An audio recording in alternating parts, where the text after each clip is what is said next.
Good evening, race fans, ladies and gentlemen of all ages. Welcome to Dre Broadcasting Network, as we are proud to bring you the Xtreme Motorsports 99.com Xfinity Series, as we are at Dover International Speedway for the Drive Sober 200. Once again, this is Dre Broadcasting. My name is Dave Everly, and I am joined in the booth today by my co-commentator, Sean Zula. How you doing, Sean? Hi, I'm doing good, and how are you, buddy? I'm doing pretty good here, ready to go racing here at Dover, the Monster Mile. These guys got 200 miles here, so it's going to be a fun race. These guys are going to be battling it out here on a 1 mile track, but beware the Monster Mile, because it does usually show its ugly head, and these drivers are going to have to definitely watch out for him. Oh, that is absolutely right, Dave. This is going to be quite a different beast for these guys to handle, but they are actually racing for points. They are racing to try and lock themselves into the upcoming chase that we have after next week, in 2 weeks. But right now, I am going to go over the track details. We do have 65-degree Fahrenheit wind temperature with the track temp at 83 degrees Fahrenheit. And this 65% fuel limit, that is 65% for 200 laps. So these guys do have to pit at least once in order to be able to make it all the way. And as usual, they do have one backup car, so if they do end up getting wrecked out, they have a chance at getting a brand new car to stay competitive, just so they can be able to bring this thing home, or at least try to bring this thing home, because Dave, we know the competition is very, very stiff out there. Oh, most definitely, Sean.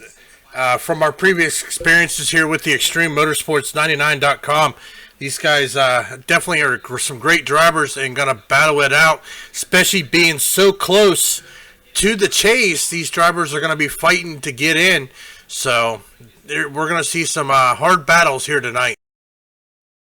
Oh, absolutely, Dave. And the drivers who are closest, who are going to be fighting very heavily tonight, will include Vern Bradley, Rick Donathan, Nick Hunt, and Ethan Kurtz. And Ethan Kurtz is actually 4 points away from being locked in, while everybody else, the Nick Hunt, Rick Donathan, Vern Bradley, going to be trying their best to outsmart each other to try and better their chances at getting in here.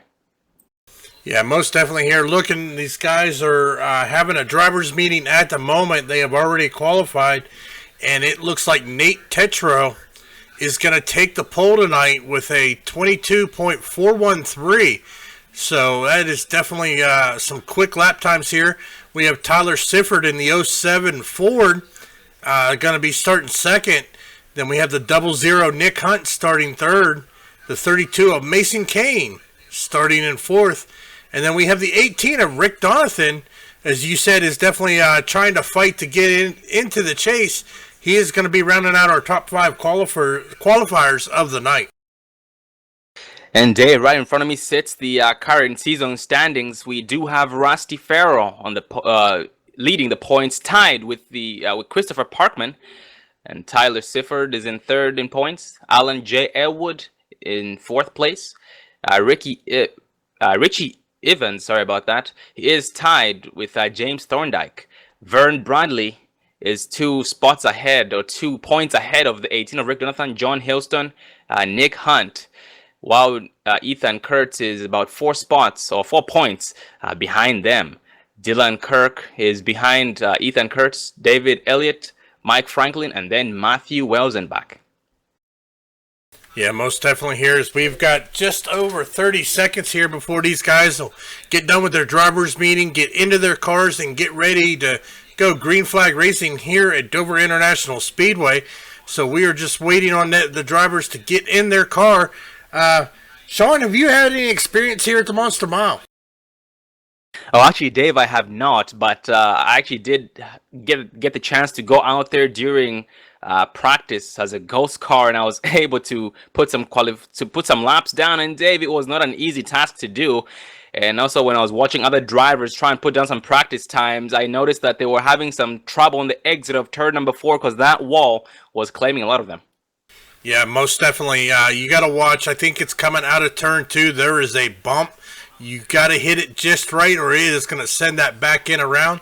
As these drivers are now starting to climb into their car, Sean, as we are getting ready to go green flag racing here with the Xtreme Motorsports 99.com Xfinity Series here at Dover for the Drive Sober 200. And ladies and gentlemen, on the pole is the 97 of Nate Tretto, the 07 of Tyler Sifford in second place. He's going to be leading the outside. We have the 00 of Nick Hunt in third place, the 32 of Mason Kane in fourth, the 18 of Rick Donathan in fifth, the 5 of Alan J. Elwood in sixth, the 49 of Nathan Shiflett, seventh, the 4 of Mike Rominger, eighth, the 39 of Zachary Kraser, ninth, the 88 of John Hilston, 10th, and that does round up the top 10. The 11 of JC Nobrega, 11th. The 14 of Vern Bradley, 12th. 59 of James Thorndike, 13th. The 15 of Christopher Parkman, 14th. The 22 of Jason Van Click in 15th. The 99 of Eric Canakes in 16th. The 164 of Michael Knight, 17th. And that 31 of Dylan Akart in 18th. The 20 of Ethan Kurtz, 19th. The 7 of Gary Woolbot, 20th, and that does round up the top 20. That 82 of Mike Franklin, 21st. The 8 of Jason Allison in 22nd. The 06 of Rick Seabrands, 23rd. And the last driver to qualify tonight is the 29 of Matthew Welsenbach, coming out in 24th out of qualifying. The first driver not to put on a qualifying time is going to be the 102 of Ricky E. Fagonde in 25th. The 168 Phil Gary, 26th. The 19 of Richard Holland in 27th. The 75 of Rusty Farrell, 28th. The 171 of William Budd, 29th. And last but not least in tonight's field is the 05 of Tommy Amasi, starting in 30th. Well, Dave, we do have quite the big field tonight of 30 cars. So it's going to be very, very fun to see what happens to those drivers, because Dave, we do know that when the field is that big, these guys in the back will try their best to keep up, because they are vulnerable to going a lap down or multiple laps down, because these guys are only running 22-second lap times. Yeah, most definitely here as we are looking at the iRacing.com Ford Mustang pace car as they are now bringing them out of turn number 2 here onto the backstretch. These guys are itching to get riled up here as they are lined up double file here, ready to go. Green flag racing as the pace car now brings them here into turn number 3.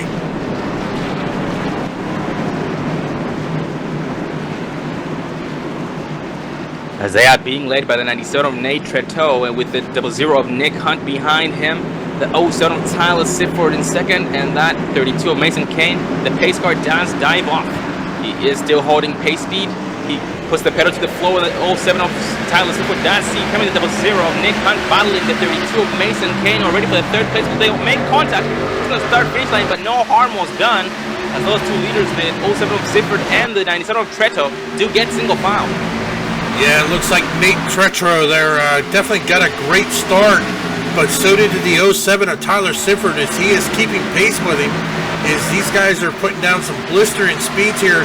Just looking at my timesheet, the first lap here looks like they are running into 22.4s easy as these guys are battling out, and definitely even behind the field, we have got some battles going on, some double file here. As it looks like the 18 of Rick Donovan is going to look to the inside there of the 00 of Nick Hunt here coming out of turn number 4. And Rick Jonathan right now still on the inside of the 00, but he will make the pass successfully entering the turn. But that 00 Nick Hunt is going to fall back in line. Luckily, had some room in between the 18 and the 49 of Nathan Shiflett. And Dave, it does seem as though the best time to make those moves is when you have newer tires. But once those tires go away, it's going to be a bad idea. Yeah, most definitely. As you said, we got a decent track temperature right now, so these guys got some good grip so far. But as you said, as these guys keep going, that grip is going to go away. This track is going to get these cars are going to get extremely loose, and they are going to watch, because as I said, coming out of 4 right there, you see a little bump as these guys are definitely checking it out. But we are going to ride on the in-car of the 00, and we're going to take a lap around this track here from its cockpit.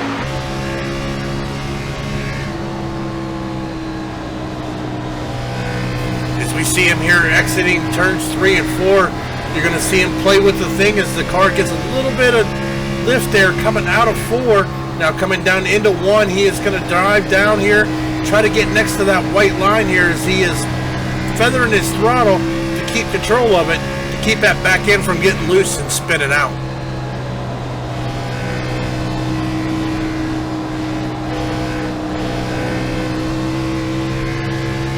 And Dave, let's focus a little bit further back in the pack on the 31 of Dylan Acard. He does have the 59 of James Thorndike behind him. And what I've noticed about the 31 of Dylan is that he is drifting a little bit high. I'm sure he's trying to save some tires. But so far he does seem to be still being able to keep up with everybody. But right here, the 59 of James Thorndike did seem to pull away quite a bit. So Dave, these guys do have different race lines. They are trying their best to play with different lanes to try and find their sweet spot. Yeah, most definitely. We're going to start seeing some people riding that higher lane just like Dylan is right there. The thing of it is that's going to leave the inside if there's a car, but the good thing is that's going to save your tires for a longer run. Oh, absolutely playing it nice and smart because they do have a long way to go. And Dave, once those green flag pit stops, we expect to see a lot of drivers taking four tires more than 2. Yeah, I don't think 2 tires is going to really be an option here unless there's going to be a short run here for the checker, as we are now already completed lap 8 of 200 here at Dover at the Monster Mile. Taking a look at our chat, Sean, we've got a lot of people out in our chat. We got Becky Sifford, we got RD Nation out there, we've got Matt Skipper. So guys, keep talking it up in the chat as we bring you this live race action. And Dave, going back up front, we do have the 07 of Tyler Sifford with from having pressure from the 32 of Mason Kane for the 3rd place position. Well, 2nd place position.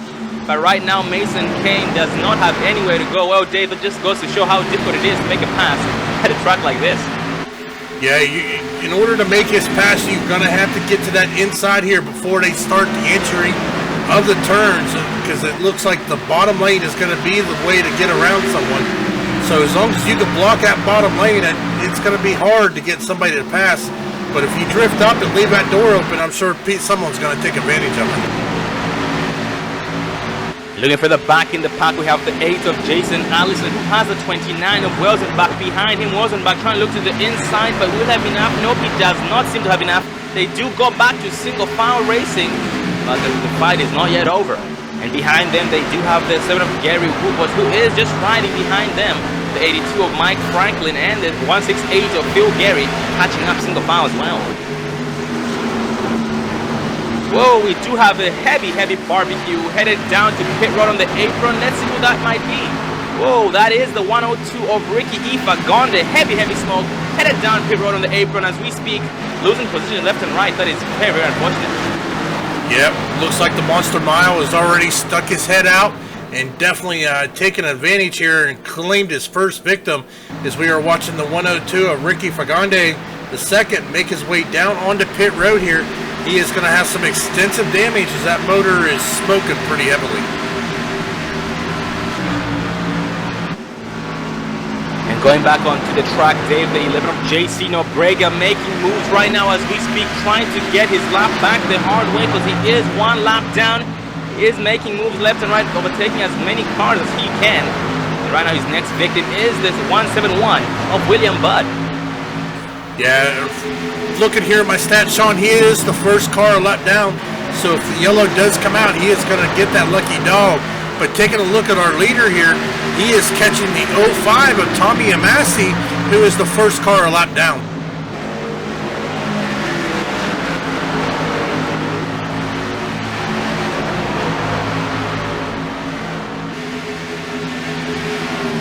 Yep, Tommy Amasi right now as well, but taking a slower car. That was the 102 of Ricky Faganda, who just got off pit road, got a backup car. Is now back out there with a brand new one. Is now overtaking the 05 of Tommy Amasi. Looking further up front, in front of them, we do have the 82 of Mike Franklin, left out around the outside, being overtaken by the 171 of William Budd, who then opens the door for the 11 of JC Nobrega. Yeah, these guys are making some great moves here on lap 17 of 200. The question, Sean, is I wonder what their pit window is going to turn out to be. I wonder how long these guys are going to be able to go on these tires. Or are they going to run the tank dry, or are they going to come in and get some fresh tires and try to make up some track time? Oh, absolutely, Dave. That is going to be very, very interesting to find out. Yeah, we should expect to see a lot of guys. I'm pretty sure some do prefer to run the tank dry, while others do prefer to short pit or pit as soon as that window opens. As you try their best to be on the to stay consistent by not being on auto tires. Those auto tires do slow you down quite a bit, and you will be run down in no time by those drivers who have gone down pit road already. Well, going back up front here, focusing on the 97 of Nate Tretto, as we are taking a look at some of his lap times here. He is slowed down just a little bit, running the low 23s, considering he was running the high 22s earlier, so he is putting down some good lap times. But looking at behind him, the 5 of Alan Edgewood, last lap, actually the lap before, had actually put down a faster lap time. As it looks like Alan Edgewood was able to get around the 07 of Tyler Sifford for second place, moving Sifford back into third. And right now, Mason Kane is catching up to the 07 of Tyler Sifford. Is he going to apply pressure? Let's see. He picks to the inside. Doesn't seem to have enough. He will back it down quite a bit on the exit of turn 2. Yeah, it looks like now Sifford has the 32 of Mason Kane all over his back bumper. Kane is definitely wanting to get around him, but Sifford is going to make him earn it. He is just not going to let him have it. Looking for the back in the pack, Dave. We do have the 18 of Jonathan, who is being pressured from behind by the 88 of John Hilson. They are side by side to the turns. The 18 of Jonathan will let him go on the exit of the turn number 2. He will make the pass successfully. On that 18 of Jonathan, he does bump himself up into 7th place position. Yeah, definitely on the move here, but we still have a lot of racing to go, so anything can happen. Oh, we see the 18 of Rick Donovan get up into the wall. He comes down and makes contact with a 14. That is going to bring out the caution. Oh man, that's very, very unfortunate for that. And that was the 14 of Vern Bradley. Let's focus on the 18 of Jonathan on replay so we can see exactly what happened. Well, as we focus here on the 18 of Rick Donovan, looks like coming out of the turn, he just slides right up into the wall, tries to keep it in the wall. Unfortunately, gets pushed out of the wall right down into the 14 machine of Vern Bradley, collecting him up, bringing out our first caution of the night.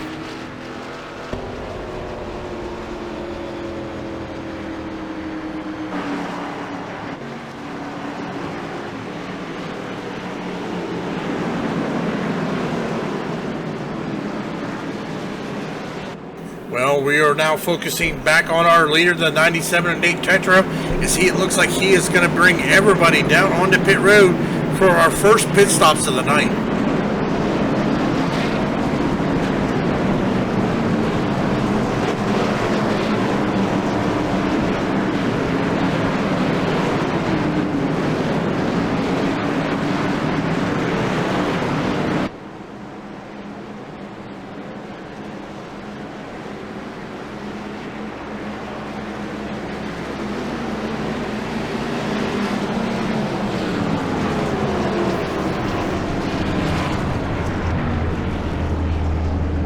Right now, Dave, we have everybody headed down pit road and being led by the 97 of Nate Trito. Yep, the 97 of Trito does take 4 tires and a full tank of gas, and he does hit the gas pedal. He's being challenged by 32 of Mason Kane, who was able to get ahead of the 5 of Alan Elwood. Well, Sean, we did have a couple stay out. Looks like they are just gonna. We had the 14 of Vern Bradley stayed out, the 168 of Phil Gary, the 05 of Tommy Amasi, and Rick Seabrands all stayed out and has not pitted this lap yet. Yeah, these guys trying to most likely lead a lap, but that 14 of Vern Bradley, who is behind the 102, he does head down pit road. Heavy damage after being involved in that incident that brought out that first caution. But he does have the 168 of Phil Gary accompanying him. Well, Sean, we are seeing the 97 of Nate Tetro down on the apron, letting everybody around him. It looks like he is going to come up. He was going to look like he was coming back down pit road, but he is moving back towards the back of the field. Wonder if he got some kind of penalty and is going to have to start in the back of the field. Yeah, Dave, it could definitely be the case. Yeah, he does go all the way to the back. Well, Dave, he has led most laps this far. Did start on the pole and led every lap after that. And by the way, he had been driving. We should expect to see him up front in no time. But at the same time, that competition is very, very stiff. So no guarantees. Yeah, most definitely. He's going to have to work his way through a lot of cars to get back up to that front. But as we said earlier, this race is young. We have 174 laps still to go, so we could definitely, he's definitely got time to do it. And that did give us a lead change with the 32 of Mason Kane taking over. And he does have the 5 of Alan J. Elwood behind him. As that 105, or the 102 of Ricky Ifagond is going to be getting his lap back this time by. Once we do go 1 to green, he is being shown here 2 laps down, so he will be back to 1 lap down in 30th place.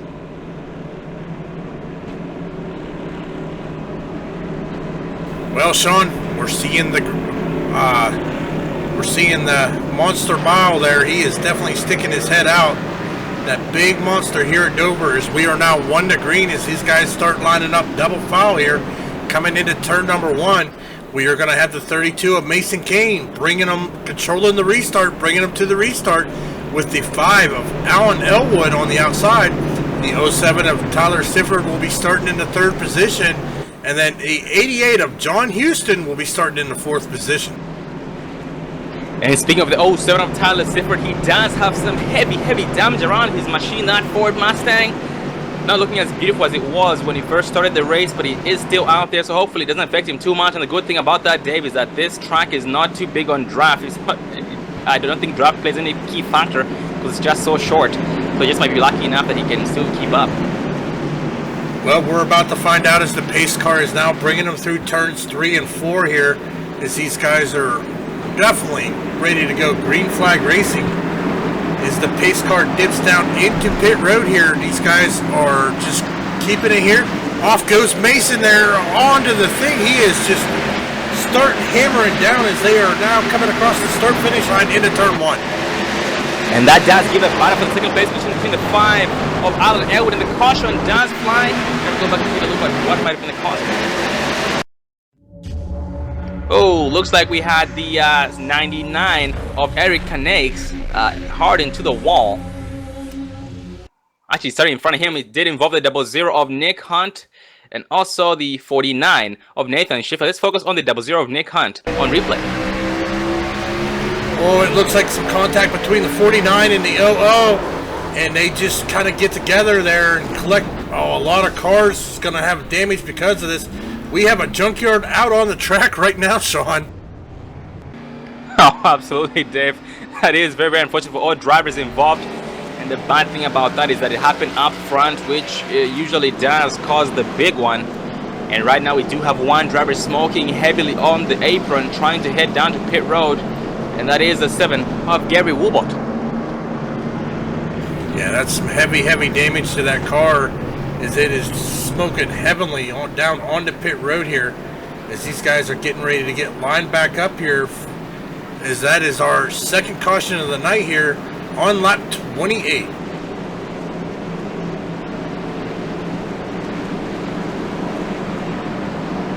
In the meantime, let's see if we can get a race interview in with one of the drivers.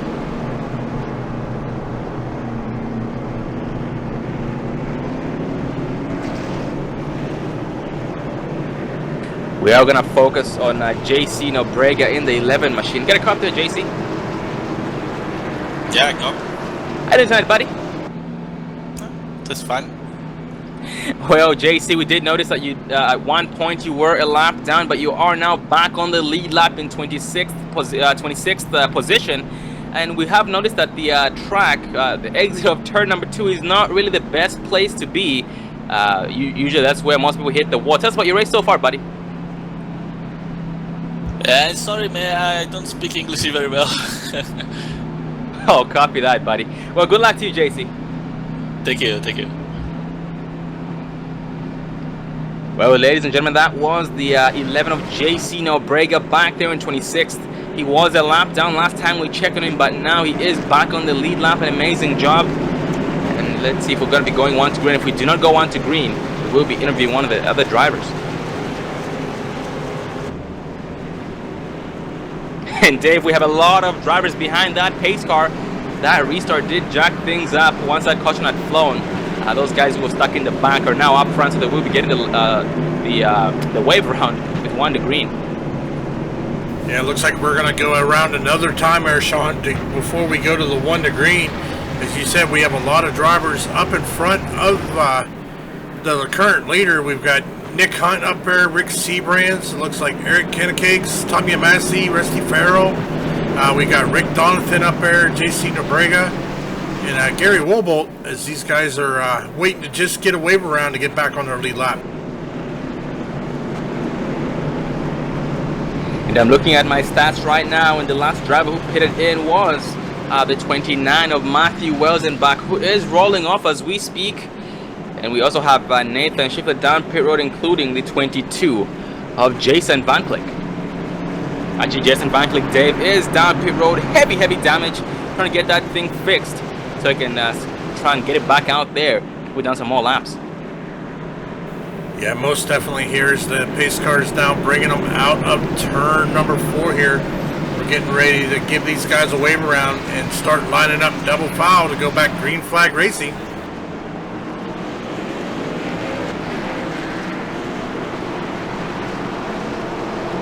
Yep, all those drivers do get the wave around. They are around the pace car. We are now back to 1 to green. We are being led by the 32 of Mason Kane. That 07 of Tyler Sifford starting in 2nd place. 1st place on the outside. The 5 of Alan J. Elwood starting in 3rd place. 2nd place in the bottom lane. And that 88 of John Hilston going to be starting 4th place. 2nd place on the outside. So this restart is just the exact same as the last one we just had, except the 07 of Sifford was on the inside and the 5 of Elwood was on the outside. Yeah, so it's kind of shaking it up here, but Mason Kane is going to control the restart, so he has got the advantage here as they are now on the backstretch. It looks like Nathan Schiffler is still down on pit road. Yeah, Nathan Schiffler does have some heavy damage. He did have the worst end of that deal right there, and that does cost him a lot of damage. Right now, his pit crew is trying their best to bring that thing out.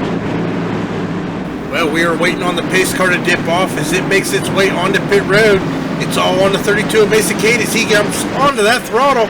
Gets a good start as it looks like he caught Tyler Sifford and Alan Elwood sleeping here as they are coming into turn number 1. These guys are battling it out for position. And Elwood was able to get behind the 07 of Seaford, who was able to hang on to that 2nd place position. And going further back, we do have the 59 of James Thorndike, who is being pressured from behind by the 9 of Zachary Fraser.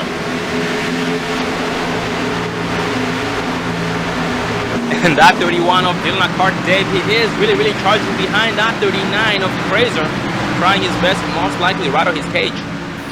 Oh yeah, he's just trying to wait for that moment to get down into that inside here to try to take that position, but looks like he is going to keep it into that high line there as he is trying to conserve some tires here, maybe looking for a long run.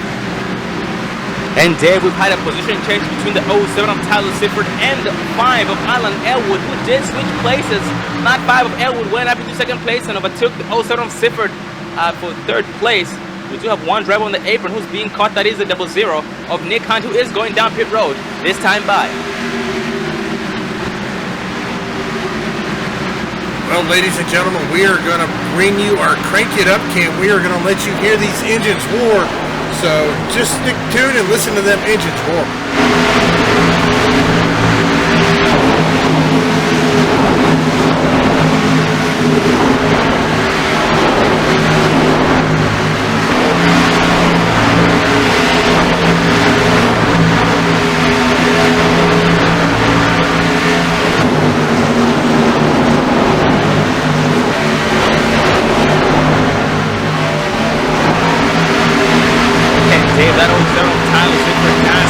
Suffering because of that damage. He just got overtaken by the 4 of Mike Rominger and the 88 of John Hilston, who are now on the move trying to catch up those 2 leaders.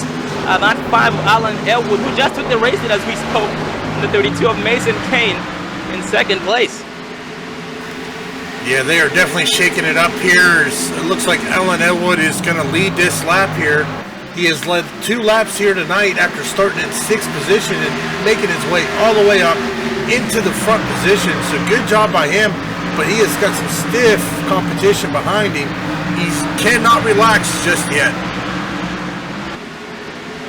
Also another driver who can't relax is the 164 of Michael 90, just got overtaken by the 18 of Jonathan, who is on the move right now as we speak, trying to catch up to the 82 of Mike Franklin, who is in turn trying to catch up to the 06 of Rick Seabrand.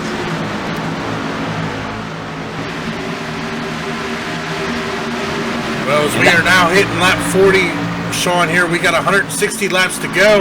These guys are battling it out, still putting down some really good lap times, high 22s to the low 23s, as these guys are battling out all over the field, but they are doing a good job. I know from my experience here running at the Monster Mile, that Monster Mile usually gets me almost every time. Absolutely, Dave. It's all about survival, and these guys trying their best to let off that gas early and knowing exactly when to put your foot into the gas to avoid having that wall sneak up on you. And that 18 of Jonathan just overtook the 06 of Rick Seabrands for that 18th position, and right now Rick Jonathan is trying his best to now catch up to the 19 of Richard Holland, who is his next victim. And going back up front, Dave, the gap in between the 32 of Kane and the 5 of Alan Elwood, the first and second place drivers, does seem to be increasing as we speak. So right now that 5 of Elwood is really pushing it to try and leave the field behind. Yeah, he may be pushing it, but I think Kane is just kind of letting him burn his stuff up, waiting for the longer run there, trying to save some tires there, while Kane is just pushing, or Elwood is pushing really hard. So it'll be interesting to see if we stay green flag here, as we see look like Elwood almost got into the wall there coming out of turn number 4. Oh, this track is definitely being a challenge for these drivers tonight. Oh, absolutely, David. It's all because the car might not handle the same way it handled a lap ago. So if you end up doing the same thing, you just might be caught off guard, and that wall just might end up taking your right side out. And Dave, status check on the 97 of Nate Trito. He is right behind that 31 of Dylan Acart. Last time we checked on him, he was going all the way to the back, but he's made his way up into 9th place. And he's now challenging the 31 of Dylan for the 8th place position. As we take a look here at his tachometer, we see him doing 155 in the turns. On the straight stretches, he is getting that car pushing 170, getting it slowed back down to about 145, 150. That's got to be nerve-wracking for these drivers, getting up to speed and then getting right back on the brake to slow down. And Dave, we have some side-by-side up front in 488 of John Hilson and the 00 of Nick Hunt, and the 4 of looks like that is the 4 of Mike Romming, or just overtook that 88 of John Hilson. That 00 of Nick Hunt was the driver who just got off pit road as we speak. As we was speaking right there, I believe he might have been serving a penalty because that was an unscheduled pit stop by the looks of it. Yeah, most definitely. As we see our leaders now running right about 23 laps since their last pit stop. So it's just kind of battling it out here. I'm kind of anxious to see what the pit window is going to be tonight, as we've got 152 laps remaining here at the Drive Sober 200. Looking for the back in the pack, Dave, we have the 11 of JC Nobrega, who just got around the 06 of Rick Seabrands. Rick Seabrands so far just seems to be riding, content with riding, most likely trying to save his stuff, like you had pointed out with the 32 of Mason Kane, most likely trying to set himself up for the long run. But right now the 11 of Jason Nobrega and the 19 of Richard Holland are pulling away.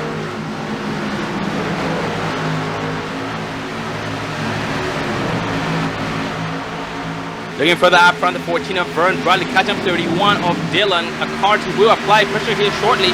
Well, David, let's run on the in car of the 14 of Bradley just so we can watch him work.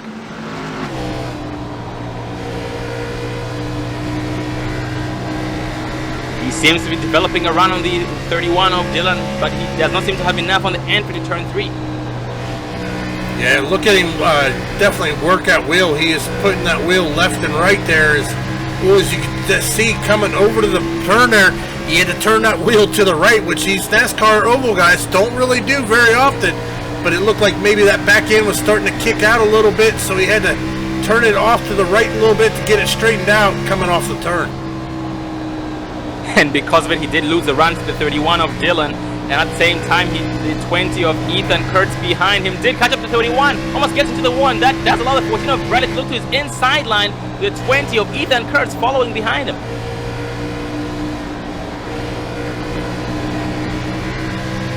.31 Dylan with a big run on the outside, not giving up, and it is a 14 of Vern Bradley.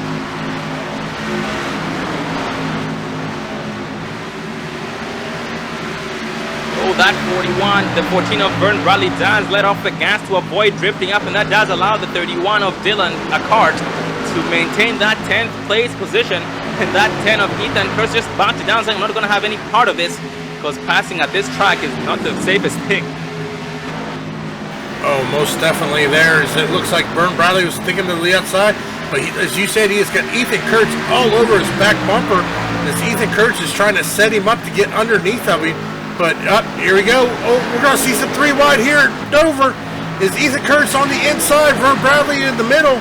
And then it looks like we went back to 2 wide, but Ethan Kurtz is on a mission here as he is down underneath of Vern Bradley and is going to take that position away. That 14 of Bradley, oh, they almost make contact on the entrance to turn number 1. That 14 of Bradley does back it down to avoid getting in trouble or getting into the trouble that might have been caused. But that 20 of Ethan Kurtz does benefit from it, and he's now catching 31 of Dylan Akart. Well, we did see the 14 of Vern Bradley involved in an earlier incident with the 18 of Rick Donovan, so he may not have any additional backup cars, so he may have backed off and just let him go, trying to preserve his car here so he can make a run here later in the race. Oh man, and unfortunately enough, that 20 of Ethan Kurtz did end up hitting that wall on the exit of turn number 4 and did lose a little bit of time to the 31 of Dylan Akart, with the 14 of Vern Bradley being pushed from behind by the 171 of William Budd. William Budd to the inside. Will he make it stick nice and tight? Yes, he does. The 14 of Bradley does propel on the exit of the turn and does manage to keep the 171 of Budd behind him. Well, ladies and gentlemen, we are going to step away for our first commercial break of the evening. We are going to bring you our live camera action. We are going to let you watch the continuous race action. So give you a chance to refill your drink, refill your snacks, and we will be right back.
Don't let your first date be your last. Visit People Against Distracted Driving at PADD.org.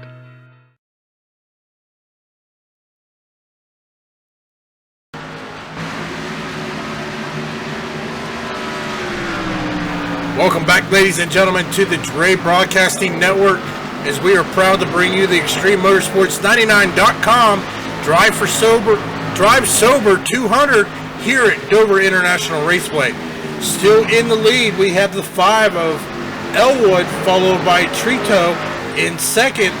We got Rominger running third, Kane fourth, and Sifford rounding out your top 5.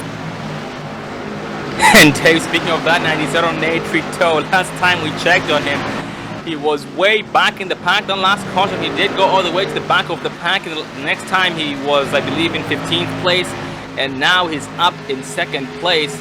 And these guys do have about 45 laps on their tires, and so far we have seen 2 green flag pit stops by the 102 of Ricky Ifagonde, and also the 164 of Michael Knight. Oh, most definitely here. He is man on a mission there, as we saw him go to the back of the field, but here in 40-some laps, he has made his way all the way back up into the top 5 as he is trying to track down the 5 of Elwood, who is running right about 6 seconds ahead of him. And Dave, those leaders out there do continue to put a lot of cars a lap down. So far, we only have 20 cars on the lead lap, and the first car a lap down is the 75 of Rusty Farrow, who just went a lap down. 06 of Rick Seabrands, 05 of Tommy Amasi, Eric Canex, Gary Woobot, Jason Van Click, Ricky Ifagonde, Michael Knight, and Nick Hunt as well. Well, that's the thing, is we're at a mile track here, so these guys don't have much room. It don't take much long as we go back up front here and watch Alan Elwood as he has worked his way through some lap traffic here. He is out 48 laps on his tires since his last pit. We are now on lap 73 of 200, almost to the halfway point here with 127 laps remaining. Just like you said, Dave, he has made his way to the back of the pack right now. His next victim is the 168 of Phil Gary, who is the next one in line, going a lap down if he does get overtaken. So, Dave, let's run on the in-car of the 5 of Allen so we can watch him work. As we do see him get around the 168 of Phil Gary, and that does have put only, or leave only 19 cars on the lead lap. His next victim is the 14 of Vern Bradley and the 164 of Michael Knight.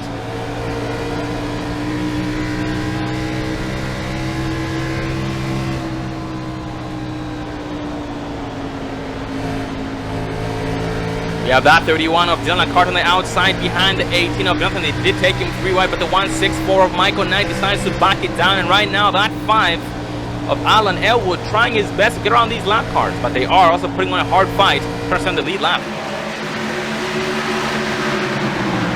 Well, he does make it around the 14 of Vern Bradley as he is now focusing on the 31 of Dylan Eckhart. He gets around him. His next victim is going to be the 18 of Rick Donovan.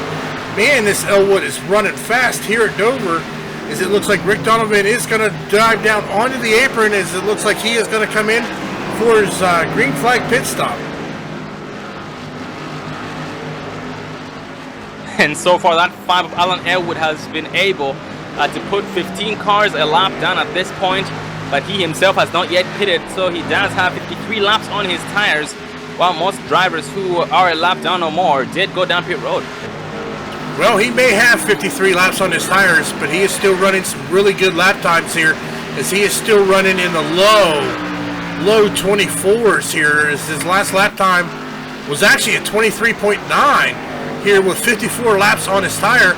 The 97 of Nate Trito has now made his way down onto pit road from second position, as we are now starting to see some pit strategy play off as these guys start making their way down on the pit road for their first round of green flag pit stop. And Dave, a status check on the 07 of Tyler Sifford. The last restart he did, or the last 2 restarts he did have some heavy damage, but he was still being able to battle these guys left and right now he is headed down pit road behind the 32 of Mason Kane.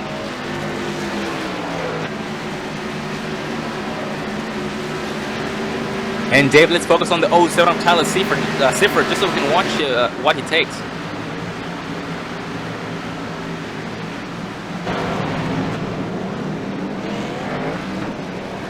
Well, as he comes down here at 35 mile an hour down onto pit road, into his pit stall he goes.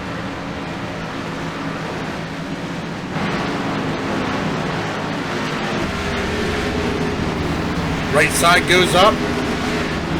Left side goes up. He is taking 4 tires and a full tank of fuel. 4 tires and a full tank of gas, and he does have that 32 of Mason Kane behind him on entry to pit road. That 32 of Kane was ahead of the 07 of Sifford, but Sifford was able to beat him off pit road. So definitely some great driving on his part. But going back up front, still being led by the 5, Alan Elwood, who has still not yet, hasn't pitted in yet. And so far today, we only have 5 cars on the lead lap. Yeah, they all need to come in for pit stops here. It looks like everybody behind him of Elwood there's up. Elwood, I thought he was going to make a dive down from pit road, but no, he does not. He is going to stay out and go around another time here as he crosses the start-finish line. That's 59 laps. Is the 59 of James Thorndike and the 15 of Christopher Parkman are now down on pit road, as well as the 19 of Richard Holland. Oh, and Dave, the 11 of JC Nobrega was trying to pit in the last lap.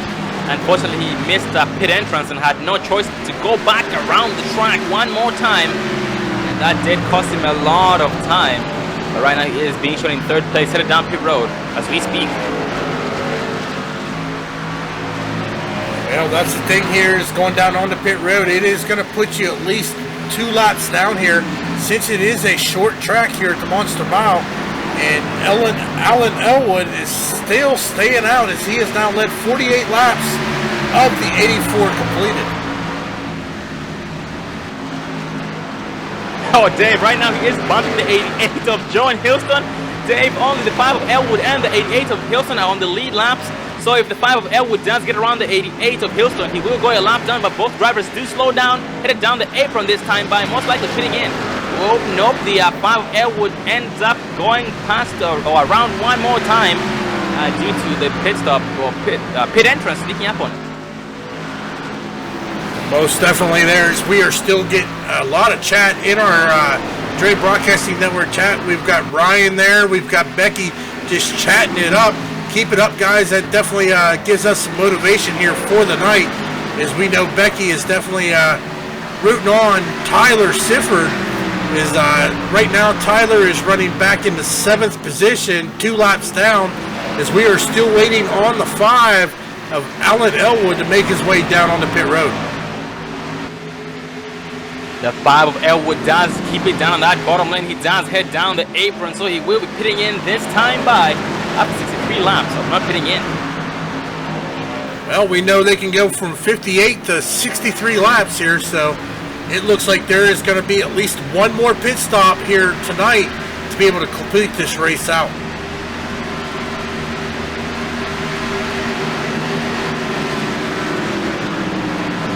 Oh, we have one driver running out of gas. David is the 82 of Mike Franklin.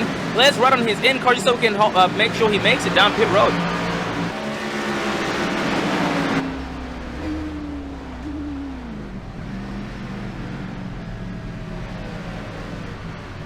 Yep, that engine is struggling. It is not running anymore. Let's see if we can hopefully coast and be able to make it.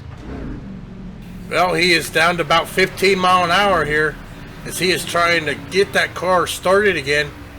Question is he going to make it to his pit stall? He's at 8 mile an hour, just putting down on the pit road here. Well, I see his pit stall, Sean. I think he is going to make it.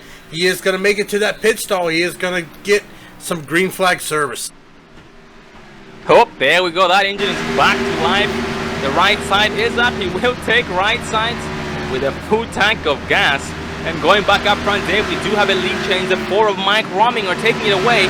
The 19 of Nate Triteau behind him in 2nd place. Well, it looks like the pit strategy of the 5 of Alan Elwood coming off pit road. He has been pushed back into 4th position. But the question here is, can Mike Rominger hold off the 97 of Nate Trito as we see him come all the way from the back of the field and is now running in P2, challenging for the race lead. And right now, Trito will push the 4 of Rominger past that 168 of Phil Gary, who stays high to let them by. And he will go a lap down because of it. But last time we checked, he was 2 laps down, so he did get 1 lap back after pitting in. So that was definitely a great job on his part.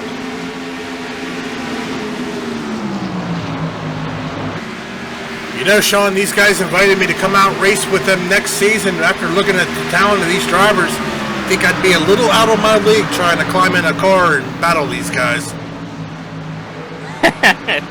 10-4, Dave. It will be a learning curve, but you most likely can still get there in no time once you get the hang of it. Come on, Sean. We both know that would be an extremely large learning curve, as these guys are putting on a clinic at a tricky track here, such as the Monster Mile here in Dover. These guys are still putting down blistering speeds here. I mean, just great driving. We have now completed 93 of 200 with 107 laps to go and only 2 cautions, which is just shocking. But with the talent these drivers have, it's not really all that shocking.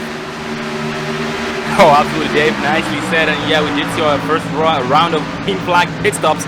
And by the way things are going, we will most likely see our second and final round of green flag pit stops. And Dave, that 5 Alan Elwood up front was able to make it back up into second place with the 97 of Nate Trito. Trito being bumped down or bumped back into 3rd place. Yeah, he actually got around the floor there of Rominger. He has overtaken that lead once again here. So Alan Elwood is now our race leader here. That is our 4th lead change of the night here, folks, as we are just coming up onto the halfway point. And that 5 of Alan Elwood, Dave, he already is catching up to some lap traffic. Looks like his first victim is going to be the 11 of JC Nobrega, who did miss pit entrance, had to go around an extra lap, and that did cost him a lot of time. And also behind, in front of him, is the 88 of John Hilston. Yeah, going a little further back here, it looks like the 18 of Rick Donovan has made his way back up into the top 10 as he is currently running 10th position. We do know that Rick is one of those drivers fighting to get into the chase with his points as he is fighting here for a top 10 finish. And last time we checked on him, he did have some right side damage, smacking that wall really hard. And right now he does have a brand new car, looking very good. And right now his next victim is the 22 of Jason Van Cleek. Actually, nope, that is not right, because the 22 of Jason Van Cleek is not a threat at the moment. He is being shot, unfortunately, 2 laps down in 24th. And they have the 07 of Tyler Sifford going nice and strong with that heavy damage behind the 168 of Phil Gary. Well, we are going to go here right on the in-car with Tyler Sifford here. We're going to give Becky Sifford a chance to see him in action there in his car.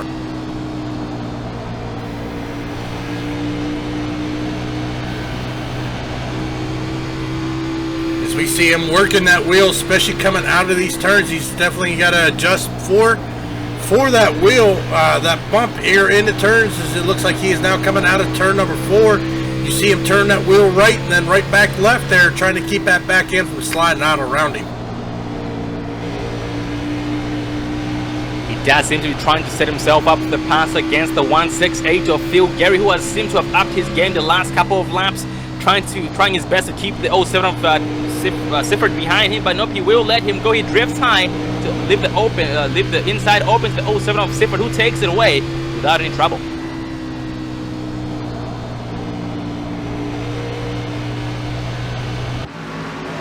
And Dave, we do have one driver headed down pit road. It is the 75 of Rusty Farrell, pitting in after 25 laps. Yeah, it's kind of a short pit stop there, but he might be trying, as we are now past the halfway point with 98 laps to go. So with the lap times these guys are running, you're looking probably about a half hour, and this race may be over, Sean. Oh, absolutely, Dave. These lap times are very, very fast. It is really winding down a lot. And also status check on our competitors for the chase. That 20 of Ethan Kurtz is currently running in 11th place. The 18 of Jonathan running in 9th place. And also we do have the 00 of Nick Hunt. Looks like, yep, Nick Hunt is running in 29th place. Unfortunately being shown here 5 laps down, but he is putting his hammer to the floor, trying his best to make up as much time as possible to try and get all those laps back. And Dave, he might be 5 laps down, but you never know, he just might get those laps back if he's lucky enough, because we have seen it happen a lot of times. We have, Sean, but he is going to need some help from the yellow flags, which we are not seeing much of here tonight. So, I mean, he's going to have to do it the hard way. It looks like he is now coming up on the 18 of Rick Donovan, but Rick Donovan is just not going to let him go. But yep, there he goes. He dives underneath Donovan. So it looks like maybe he's got some fresher tires there and is able to pull off these moves a little faster. And right now he is catching up to 29 of Matthew Rosenbach at a very, very fast rate. Let's see what happens here. The 29 of Rosenbach does move up to the outside, leaving the door open for the 00 of Hunt. Look to the inside, and he will do that successfully here on the exit of turn 2.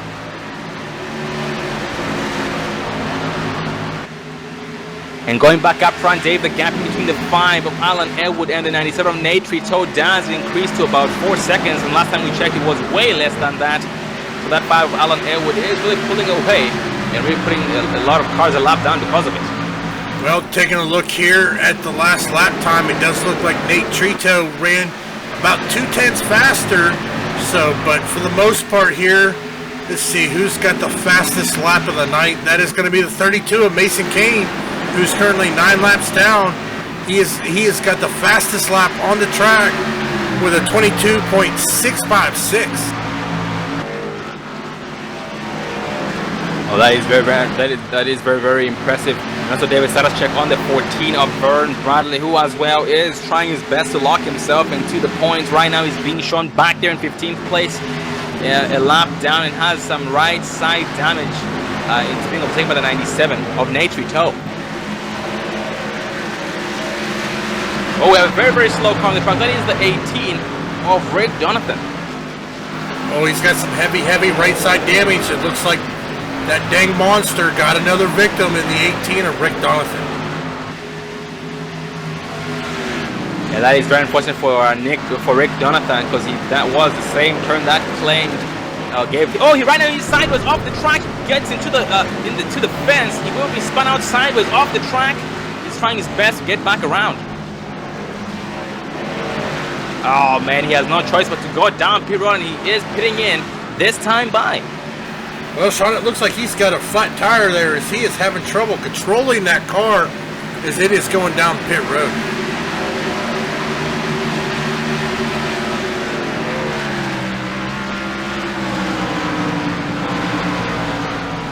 Oh man, that is very unfortunate for Rick Donovan. That's very, very sad to see. He is currently being shown here 2 laps down in 20th place and dropping as we speak. But going back up front, the gap in between those 2 leaders does continue to increase, but that 97 Nate Trito is battling or trying to catch up and get around the 05 of top. They have one spun out on the track on the apron. That is going to be the 102 of Ricky Ifagonde. The caution does fly. Well, we are going to go to our Dre Broadcasting Network replay here. We are going to focus on the 102 and see if we can see exactly what happened.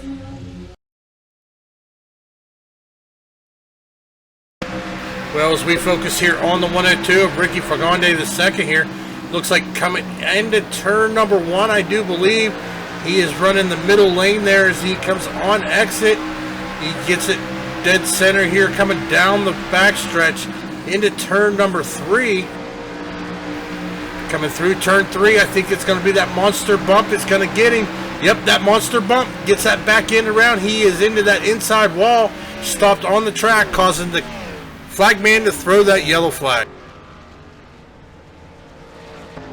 Yeah, that's very unfortunate, Dave, but the good thing is he kept that sucker locked down, and that did cause everybody to get around him unharmed, and nobody else except for him was involved in that. And right now he is being shown in 26th place, 5 laps down, most likely going to be getting some damage fixed. And Dave, this caution is going to be most likely a good thing for these drivers, because they can go down pit road and it's going to bunch up the field again, and most of the drivers are going to get their laps back.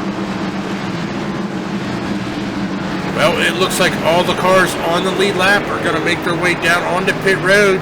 They are going to be led by the 5 of Alan Elwood down onto pit road.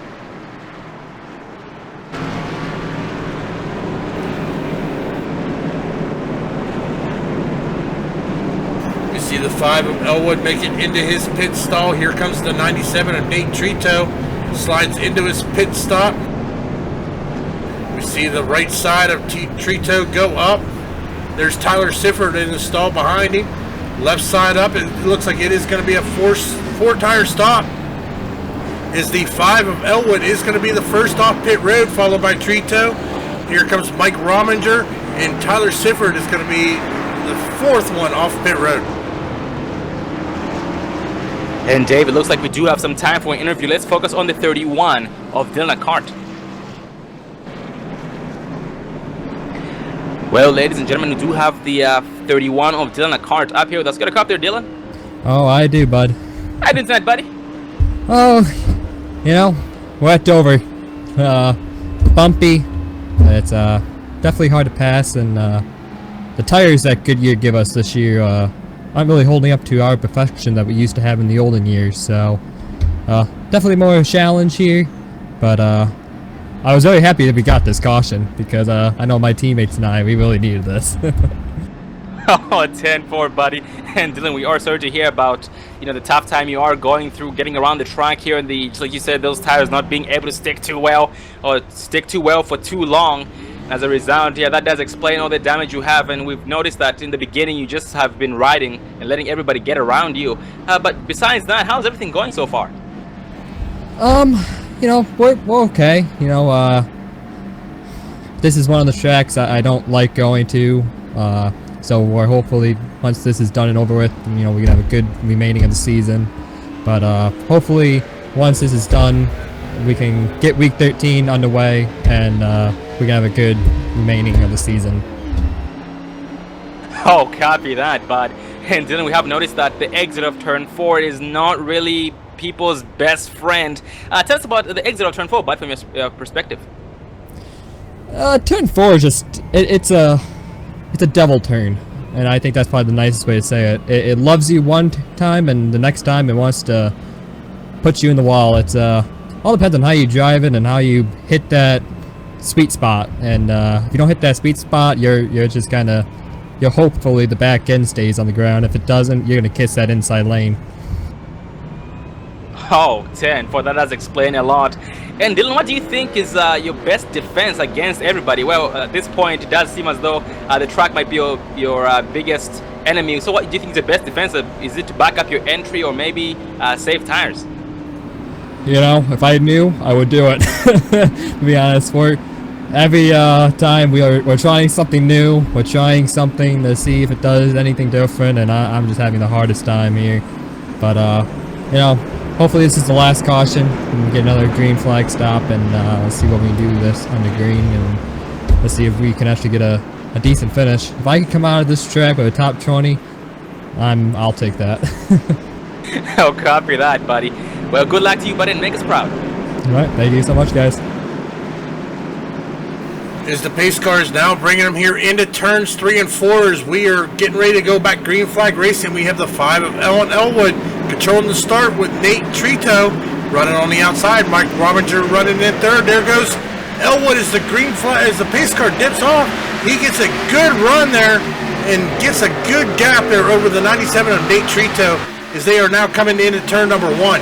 Tyler Sifford is going to drop back into 4th position behind the 4 of Mike Rominger, and rounding out our top 5 is going to be the 15 of Christopher Parkman. The battle between the 171 of William Budd and the 22 of Jason Van Click. They are side by side here on the exit of turn 4. That 22 of Van Click does propel with a slight nose across the start face, and the 171 of William Budd is not backing it down.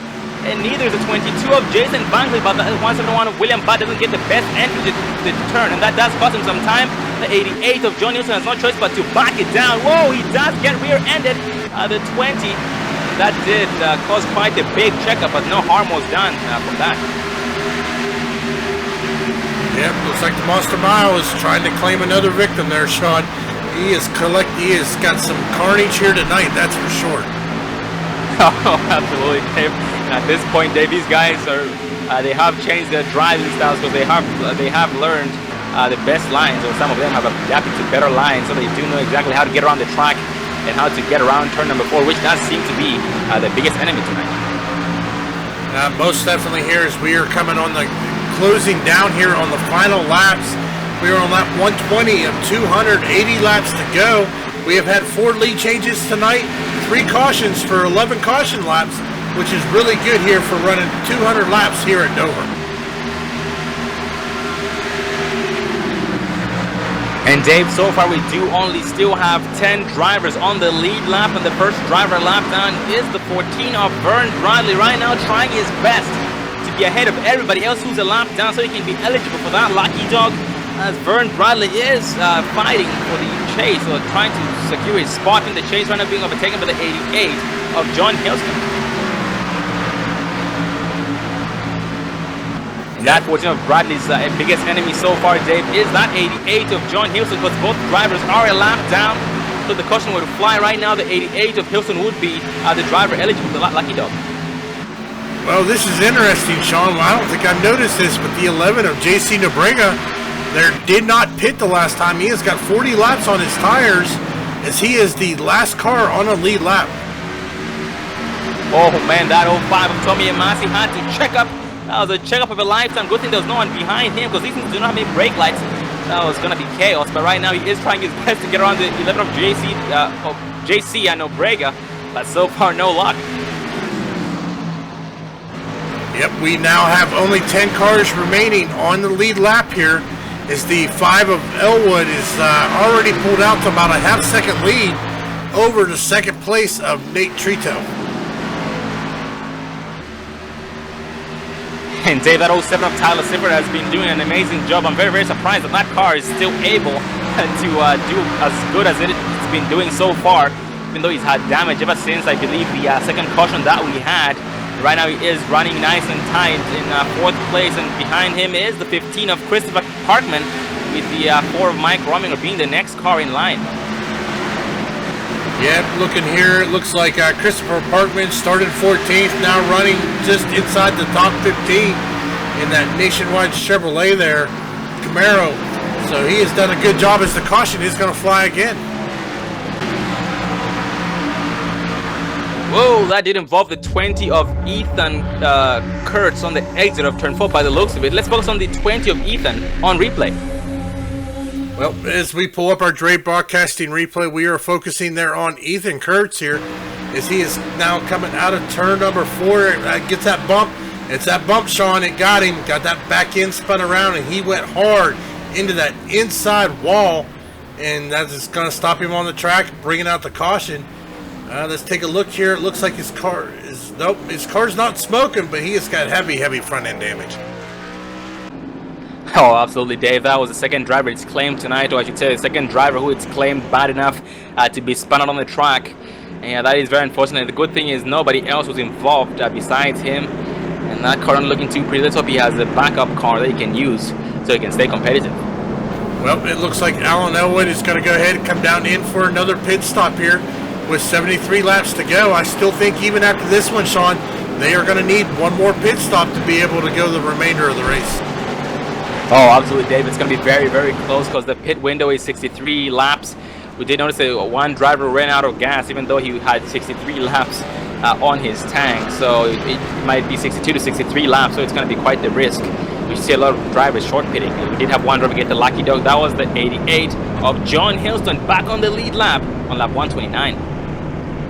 Well, as we watch everybody, like I said, Sean, I thought most everybody is going to take 4 tires. As now we are starting to get a race off of pit road. Here comes Elwood. He is just going to just edge out Nate Trito to be the first off pit road. And Dave, one driver who I know was very, very happy to see that caution was the 11 of JC Nobrega, because like you had pointed out, he had a lot of laps on his tires. He had about 40 by the time you were talking about it, and by the time the caution had flown, he had about 42 to 43 laps. So that was very, very good for him. Well, we have a lot of cars here behind the pace car that decided to stay out for the waiver round. Looks like it's going to be the 171 of William Budd, the 14 of Vern Bradley, the 19 of Richard Holland, the 31 of Dylan Acker, the 8 of Jason Allison. Actually, some of these are going to come down onto pit road here, but it looks like a few are going to stay out, try to get that wave around, and hope on another quick caution so they can come in and get some service. Oh, what do you know, Dave? That 20 of Ethan Kurtz has a brand new Ford Mustang. He will stay competitive, but he does have some work to do, unfortunately, because he did spin out. He did go 2 laps down because he got overtaken by the leaders and by the pace car. But right now he is still in it to win it with a brand new Ford Mustang.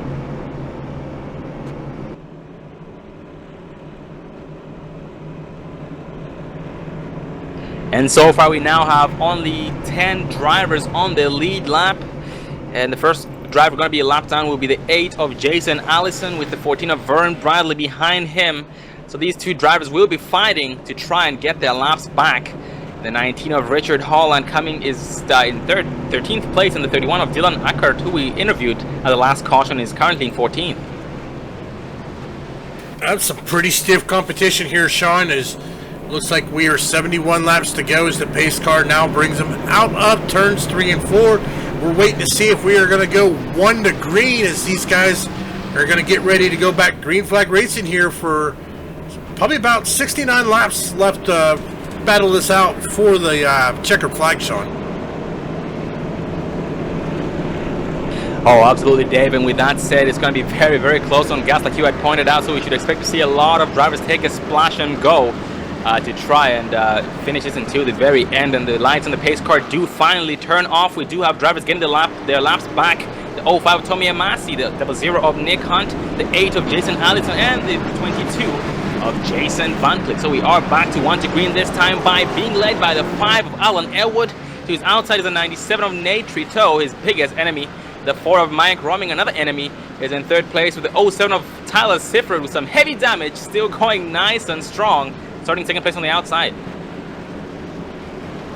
Just looking at some of our camera angles, Sean, we got some nice wall cams watching all these Mustangs, Camaros, and Camrys working their way through here, ready to go back green flag racing. Yeah, Buzz, right now they do enter turns number 3, getting bunched up nice and tight to try and set themselves up for a very, very good restart to try and avoid getting caught off guard. The pace car is off. The 5 of Alan held the pace speed. He jumps to start. The 97 of Trito doesn't see it coming quite as well. 9-4 of Romming on his rear end, but he is clear of him. There is a battle for 3rd place between the 07 of Tyler Sifford and the 4 of Mike Rominger. They are side by side through turns 1 and 2. That 15 of Christopher Parkman does back it down to let these guys go, just having a very, very good view of the battle between that 4 of Rominger and the 07 of Sifford, who are still neck and neck entering turn 3, but that 07 of Sifford does fall short quite a bit and falls back in line. He's going to do the over and under. Let's see. He does. He had a big run on the 4 of Rominger, but had nowhere to go by the looks of it, and not just but to stay back in line. Well, Sean, they still got a little ways to go as we are now 68 laps to go. I'd probably say within the next maybe 10 to 15 laps, we might see some guys go ahead and come down and get some service there to try to get enough fuel to be able to make it the remainder of the race. The question is any of these guys going to try to push it on fuel? Oh, that's going to be very interesting, Dave. I'm not even sure if maybe if they clutch it in, they might be pretty close to making it, but there's no guarantees. It's going to be a very, very big risk because all those guys going way faster than them, getting around them, because they are most likely almost sitting still trying to save some gas. So it most likely could cause some chaos, but at the same time, it's not a guaranteed strategy. Well, taking a look at our top 3 here, they are starting to pull a gap over the 4th place car, the 07 of Tyler Sifford. It looks like the 5 of Ellen Elwood, Nate Trito, and Mike Rominger are definitely going to keep it battling out here as we are 65 laps remaining here in the Drive Sober 200.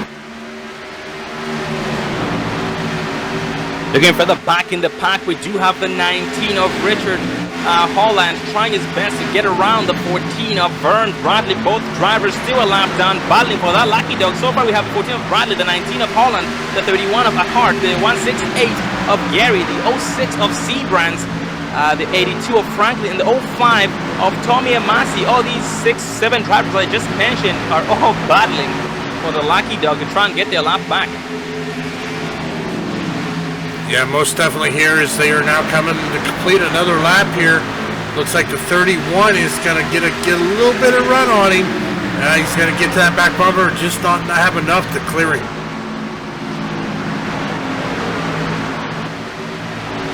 Yeah, that 15 of Christopher Parkman all over the 07 of Tyler Sifford, trying his best to get around him, but so far not having much luck.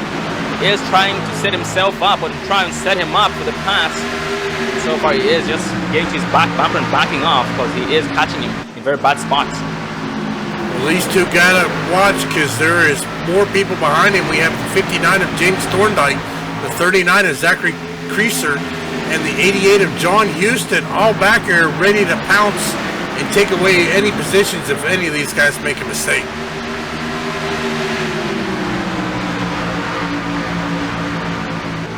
Also looking further back, the 06 of Rick Seabrand's behind that 20 of Ethan Kurtz, who is 2 laps, like I had pointed out. And right now Ethan going nice and strong with a brand new Ford Mustang behind the 99 of Eric Canex.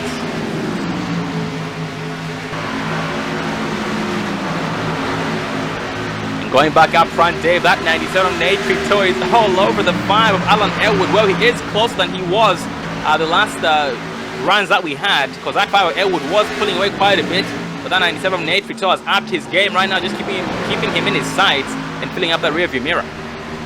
Yeah, these two have also pulled away from the third place car, the 4 of Mike Rominger, as they have pulled out to almost a second lead over the third place car. So these guys are battling it out, that's for sure. I don't know if Alan Elwood can hold off Nate Trito, as we saw him running really strong at the beginning of the race. And we also saw him make his way from the back of the field all the way up here. He may be just saving some stuff for a later run in the race. Oh, absolutely, Dave. And it just comes down to what we have always talked about, how some drivers are faster in the short run, while others are faster in the long run. It just comes down to those drivers who are faster in the long run. And so far, the 97 of Nate Trito has proven himself to be a long run type of driver, and so has the 5 of Allen. And with the 97 of Trito just getting to that one up the exit of turn number 4 and sustain some damage, that does increase the gap in between him and the 5 of Elwood. That's unfortunate. Oh, that might be just what the 97 of Nate Trito was waiting on here. It also looks like the 4 of Mike Rominger's making a hard run as he is starting to close the gap on these guys just a little bit more. And going for the back in the pack, Dave, the 15 of Christopher Parkman still behind the 07 of Sifford, not having much luck so far, trying his best to get around Sifford, but Sifford doing a great job keeping him behind him, running a very, very good line, very, very good and consistent line. That makes it more difficult for the 15 of Parkman to make a move on him. But that 59 of James Thorndike getting pressure from behind to the 88 of John Hilston. Oh, John Hilston almost gets to the back of the 59 of James Thorndike, backs it down to avoid causing trouble, and that does cost him a little bit of time. Well, Davis running the in-car of the 88 of John Hilston, just so we can watch him ride. It just comes down to show how difficult it really is to get around to pass somebody on this track. He gets on the inside of the 59 of Thorndike. He's going to make the pass. Let's see what happens. Yes, he does get around him successfully in the exit of turn 4 and bumps him back down into 7th place. That was a very, very nice pass. Yeah, you just saw he stuck his nose in there just enough to be able to get the 59 to move up the track and open that door. That was definitely a very good move. And he did open the door for the 11 of J.C. Nobrega, take it away from that 59 of James Thorndike as well. And right now, James Thorndike does have the 39 of Zachary Kraser, pulling the 14 of Vern Bradley behind.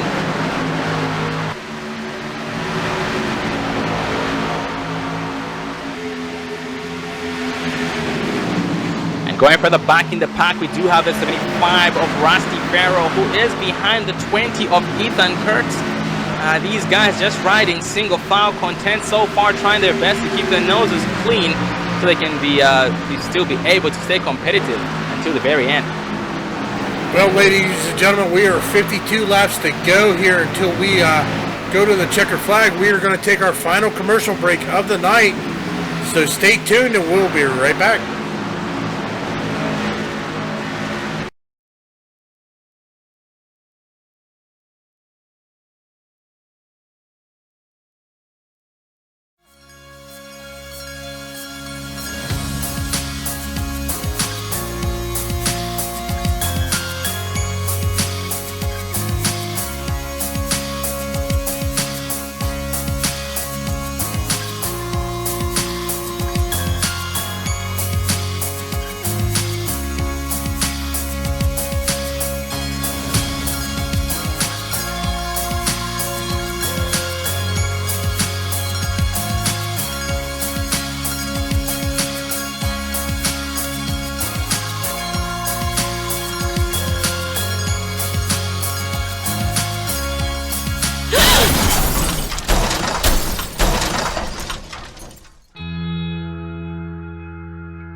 Don't let your first date be your last. Visit People Against Distracted Driving at PADD.org.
Welcome back, ladies and gentlemen, to TREME Broadcasting Network as we are bringing you the Xtreme Motorsports 99.com Xfinity Series Drive Sober 200 here at Dover International Speedway.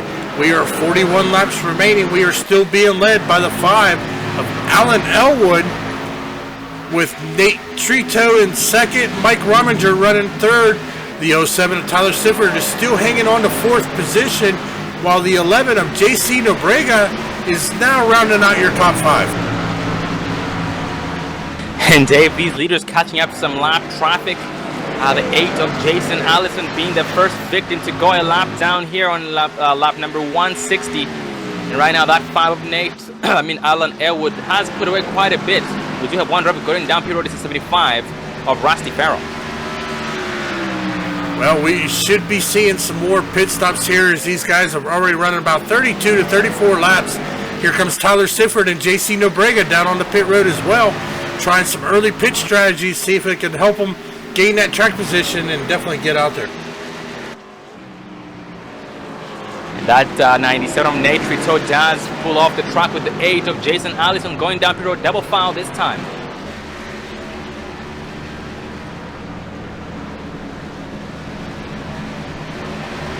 That most likely will give us a new race lead or a new leader, as we do have all drivers down pit road this time by, and most drivers who did stay out in front get their laps back.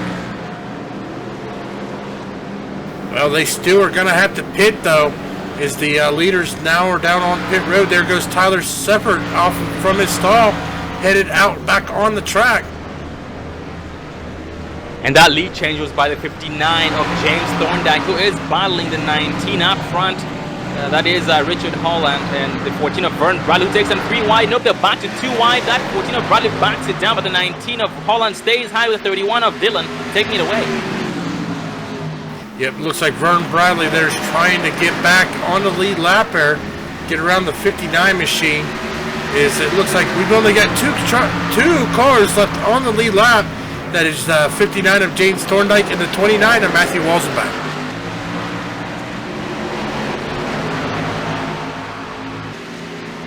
And so far, Dave, I am scanning the field, and the driver who does have the most laps on his tires is the 00 of Nick Hunt, who is being shown in 22nd place, trying to get as many laps back as he can. But right now, the second driver who does have many laps as well is the, looks like that's the 164 of Michael Knight. Well, Sean, it looks like we have a new race leader. That is going to be the 29 of Matthew Walzenbach. He is going to lead his first lap of the night here. He has got 36 laps on his tires, so he is still going to pit, and here he comes down onto pit road. He's followed by the 99 of Eric Canex, and that just might give us another lead change. That 14 of Vern Bradley gets his lap back temporarily, as he has not yet pitted in. And he will exit turn 4 this time by going to be shown as the new race leader on lap 166. And that does place a 31 of Dylan Cart behind him in second place. And Dylan, last time we checked, he was 2 laps down, but is now back on the lead lap so far. And the caution does fly. That is a good thing for these drivers. Gonna go back and take a look at what might have been the cause of that and who might have been involved. The 22 of Jason Van Click was spun out sideways on the track. Yep, let's focus on the 22 of Jason Van Click on replay. Well, as we pull up our Dre broadcasting, as you said, we are going to focus on that 22 of Jason Van Click. Here it looks like John Houston is running right behind him. Oh, some contact was made, got him a little loose there as he just tried to save it, but unfortunately it came around him. But the good thing is it did not hit the wall, and he was able to get it out of everybody's way, and everybody was able to get around him.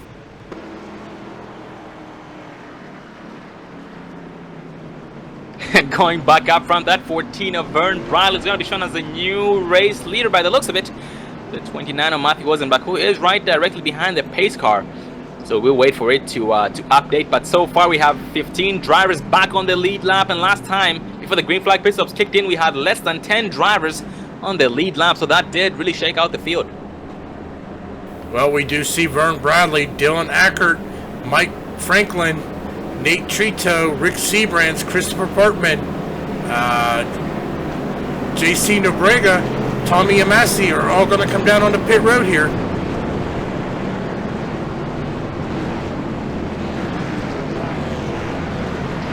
And ladies and gentlemen, we are going to try and get a race interview in. Oh, we can.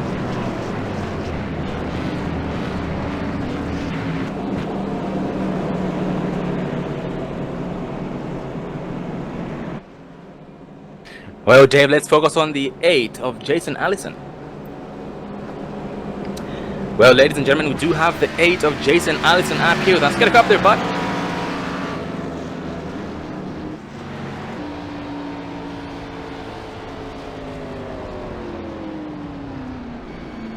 Got a cup there, Jason? Oh, yeah, sorry. Sorry about that. I saw you getting around the track there. How are you doing tonight, buddy? Pretty good. Well, Jason, we've noticed you did start back there in 22nd place and was a lap down a couple of laps ago. But you've been pretty much keeping a low profile throughout the entire race tonight. But tell us how's your experience so far, buddy? The car gets really tight after about 10-15 laps, and then from there it's just basically conservation mode. Oh, 10-4, I can only imagine. And tell us, how's the track feeling so far? I mean, we have noticed that turn 4 is not really everyone's best friend, and neither is turn 2. For me, actually, turn 4 is one of my favorite turns. Turn 1 and 2 is where I'm having the issues at. Oh, 10-4, by the sounds of it, you are kind of the opposite of everybody else. And how are the tires doing? They were extremely quick. Oh, 10-4, that's and just it's like driving on ice. Oh, 10-4, buddy. Well, Jason, we are going to let you get back to the driver's seat. It does seem as though you did get your lap back after being a lap down the last time we checked on you. So good luck to you, buddy, and make us proud. Thank you much. Have a good one. Well, ladies and gentlemen, that was the 8 of Jason Allison, who is currently being shown in 15th place. Back on the lead lap, but going back up front, still being led by the 5 of Alan J. Elwood, the 4 of Mike Rominger second, the 07 of Tyler Sifford in third, Oh, look at that, Dave. This 07 of Sifford finally got that backup car and is now with a brand new Ford Mustang looking good, but he was still able to hold everybody off behind him with that bad damage. So just imagine what he can do with a clean car and no damage. Well, it looks like Rominger and Elwood there's going to have a little bit of competition here. Taking a look back, looks like the 97 of Nate Trito is dropped all the way back into 10th. So here with 30 laps remaining, we're 1 to green now. Question is can he get all the way back up to the front in 29 laps?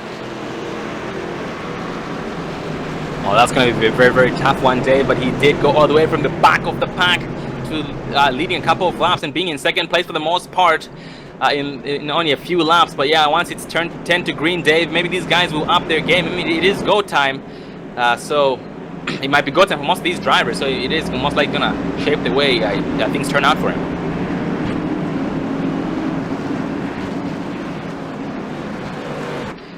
Going back up front, we do have the 5 of Alan Elwood with the 07 of Sifford behind him. The 4 of Rominger leading the outside of the help with the 39 of Zachary Kraser. Yeah, this will be an interesting restart. We have seen Elwood all night do really good restarts, so we're just going to wait here as the pace car is off. Elwood is hard on that throttle, gets a good jump. It looks like Tyler Sifford saw it coming, and so did Mike Rominger. As these guys are battling it out for second, we got Tyler Sifford underneath. He is going to overtake for that second position here coming out of turn number 2. Mike Rominger trying his best to look to the inside of the 07 of Tyler Sifford, who did close the door on him on the entrance to turn 3, but exiting turn 4, they will both have just as good of a run, so no harm is done here. That gap stays consistent, but they do have that 39 of Zachary Kraser catching up to both these drivers, the 4 of Rominger and the 07 of Sifford. Well, looking a little further back here, the 97 of Nate Trito has moved all the way back up into 8th position as he is working his way through the field here, trying to get up and compete as he is behind the 11 there of JC Nobrega. As he is going to get to the underneath, he is going to take away that 6th position and move up, or he's actually going to move up into 7th position as he has now got the 14 of Vern Bradley in front of him. So looking for the back in the pack at the 20 of Ethan Kurtz. He is trying to apply pressure to the 82 of Mike Franklin, but he does open the door for the 88 of John Hilton, take it away from him. And John Hilton right now hammered to the floor, trying his best to take as many spots as possible before it's over. Right now he is applying pressure to the 82 of Mike Franklin, who does drift high to let him by. He did let the 88 of John Hilton by and open the door for the 20 of Ethan Kurtz to do the exact same thing. And that 8 of Jason Allison right now trying to hunt down the 06 of Rick Seabrams, who's been keeping a low profile tonight.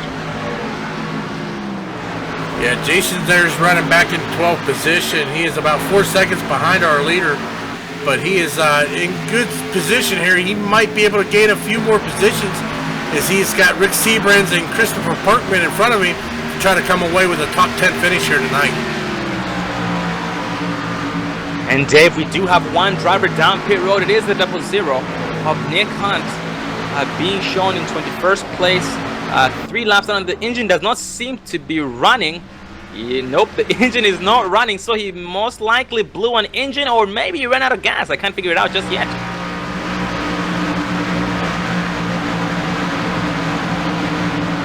Yep, it is running as we speak, so he most likely did run out of gas.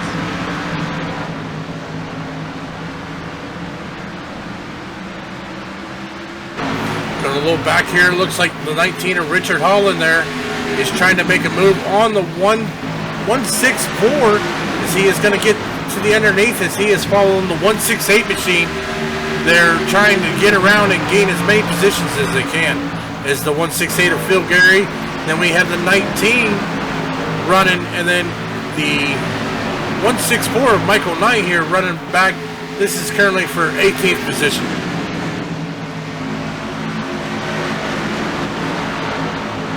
Now 164 of Michael Knight trying to keep the 22 of Jason Van Vliet behind him, and so far he is doing such a great job. That 22 of Jason Van Vliet does seem to be catching up to me in the turns, but then exiting the turns, that 164 of Knight does pull away, so that gap does stay consistent lap after lap. Going back up front, that 07 of Tyler Sifford, keeping a consistent gap in between him and the 5 of Alan Elwood of about 1.3 seconds apart. But right now he does have more worries, the biggest worry than the 5 of Alan Elwood. It's from the 4 of Mike Rominger, who is in pouncing distance.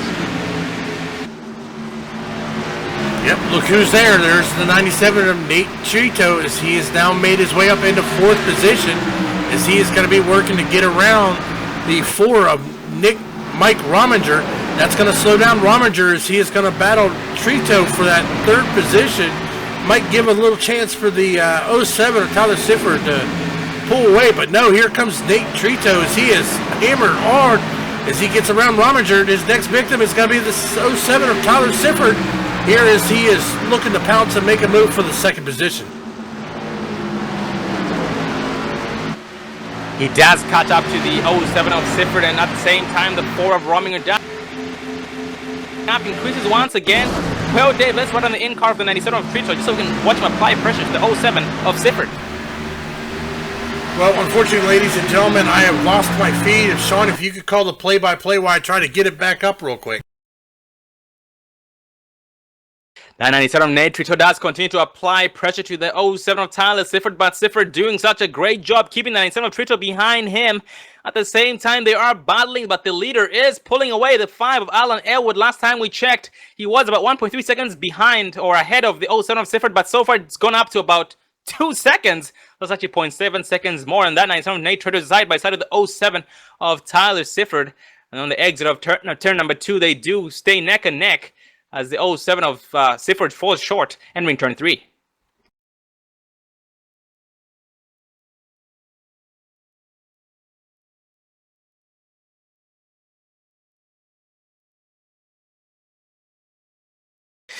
Well, ladies and gentlemen, we do seem to be having some technical difficulties, so we'll be right back after this commercial break.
Hold on.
This goes out to checking up.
A good clean pit stop. I didn't get caught speeding or exiting on pit road, so that helped a lot. Didn't get me a caught lap down, so I thank my crew for the hard work and the good job they did tonight. Oh, 10-4. And James, from your from everything that went on tonight, you know, besides, you know, having the good pit stops and having a good pit crew, what do you think contributed to your success tonight for the top 10 finish? I just want to say I just had a good setup, and I kind of took it easy on my tires on the early run. That way I had a little bit left over at the end till we got to the end of the race here. And then I just kind of went as hard as I could and maintained my position. Oh, 10-4, James. I am glad to hear that. And I want to congratulate you on your top 10 finish here. Just like you said, you are finishing in 6th position. And right now we are on lap 199, crossing start finish line for the white flag. So this will end under caution. And James, before we let you go, any final words, shout out you'd like to give? Yeah, I'd like to thank my sponsor, the United States military. They do a great job protecting us and giving us a free country. And I'd like to thank my girlfriend for everything that she does, allows me to race and have a good time. And I would thank the fans for coming out, put on a good show, and great fans, always nice to have. Well, once again, we do congratulate you on your top 10 finish, finishing in 6th place. We do look forward to seeing you again after next week for the next race, buddy. Thank you, and you too. You guys have a good night. I want to give a shout out to Alan for a good, clean race and good job on the win.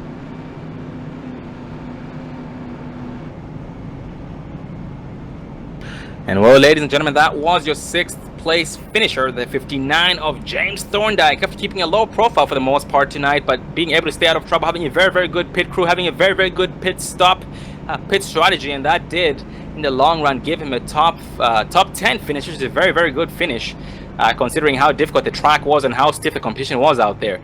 As right now we are on the white flag, we do have the 5 of Alan Elwood with the 97 of Treteau still behind him. Treteau, the 4 of Mike Rominger 3rd, the 07 of Tyler Sifford in 4th, coming out some heavy right side damage with the 39 of Zachary Kraser in 5th. And so far we are showing only 17 drivers finishing on the lead lap. So that was very impressive due to last time we checked, we only had about less than 10 drivers on the lead lap before that caution had flown. Yeah, most definitely. We saw a lot of great action here as these guys definitely battled it out. We saw a lot of green flag pit stops. This was a great race. These drivers showcased their talent here. As the 5 of Alan Elwood is going to cross the start-finish line, he is going to be our winner for the Drive Sober 200 here at Dover International Speedway. And by the looks of it, for the chase, looks like the driver who finished closest to the front was the 14 of Vern Bradley. Very great job by him. He does finish on the lead lap in 7th place, putting on a hard fight. And ladies and gentlemen, we are going to interview the top 3 drivers, the 5 of Alan Elwood, the 97 of Nate Triteau, and the 4 of Mike Rominger. So stay tuned.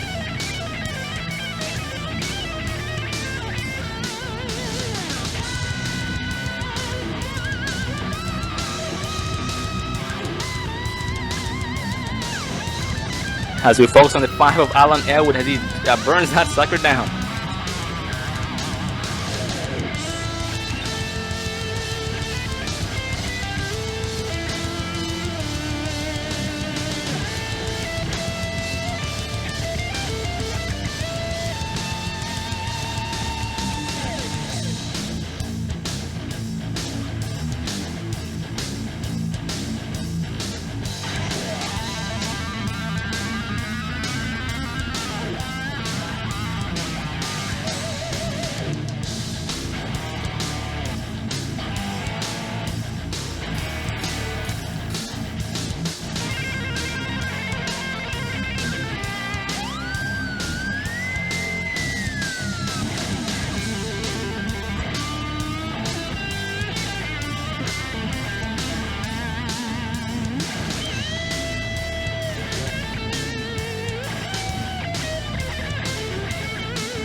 Well, ladies and gentlemen, we do have the top 3 drivers up here. Thus, we will start from the bottom to the top.